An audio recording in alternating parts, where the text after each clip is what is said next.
Hello everyone, this is Ben returning with Call It Fit with another episode in our series about common mistakes that I see when performing popular exercises. The subject of today's video is going to be the deadlift, just the conventional deadlift. I know there are many different forms with a lot of contention as to what the best way to do it is, but for the purposes of this video, we're going to stick to the conventional form as that's the one that I personally prefer and that's the one that I think people tend to attempt when they first approach this exercise. So let's get to it. So let's start at the beginning. Oftentimes I'll see people starting with their hips either very low or very high before they actually lift the bar.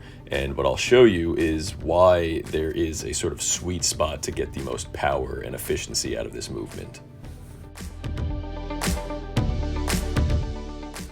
So this first position that I see very often, my hips are so low that I'm pretty much in a squat position, as indicated by this line here, which shows that my hip is at least level, if not lower than my knee. The problem here should be made apparent by the vertical line I've drawn, because what you'll see is that the center of gravity is so far ahead of my body when I'm seated this low that I have to reach very far forward, which will obviously become an issue once I get into heavier weights, because that bar is going to want to just pull my arms straight down. And of course, at this low seat, my femurs get very poor leverage, forcing my quads to do a disproportionate amount of work to complete this motion. Now, this starting position, the hip is so high that it's more akin to a Romanian deadlift, which isn't a problem per se, but if your goal is to produce as much power as possible, then this is not the most effective way to do it. Again, I've drawn a line to indicate that the majority of the hinging of the hip is coming from one side. And the leverage created with this form makes it so that the quads are doing very little to actually assist in this motion. And this position is the sweet spot to have the load distributed most advantageously across all the muscle groups. I've again drawn a diagram to illustrate the sort of equidistance between my shoulders, my knees, and that midline drawn in my hip. With this form, I'm getting the most dynamic contractions out of both my quads and my glutes. Furthermore, this position allows for the shortest moment arm between my hips and the bar, so that gives me the best advantage in terms of leverage. I've also seen people capable of getting into the correct starting position, yet they're unable to fire off the component muscle groups in such a fashion to create a smooth motion.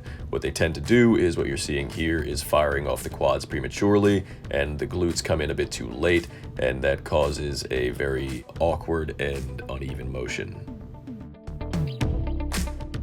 In a future video, I'll provide some tips on how to time the firing of the muscles properly for this movement.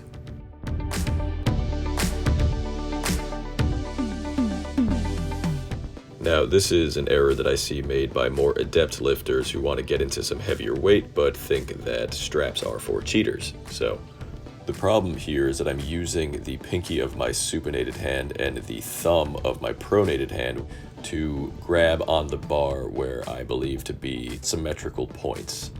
I actually just realized I switched the orientation of my hands between these clips, but nonetheless you should see that my left arm is angled out a bit further than the right one.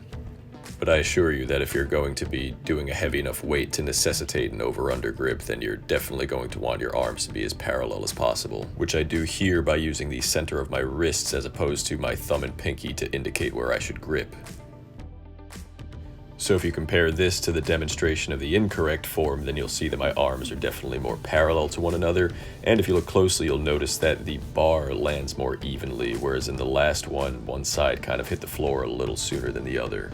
This last tip really only applies to those approaching their max weight.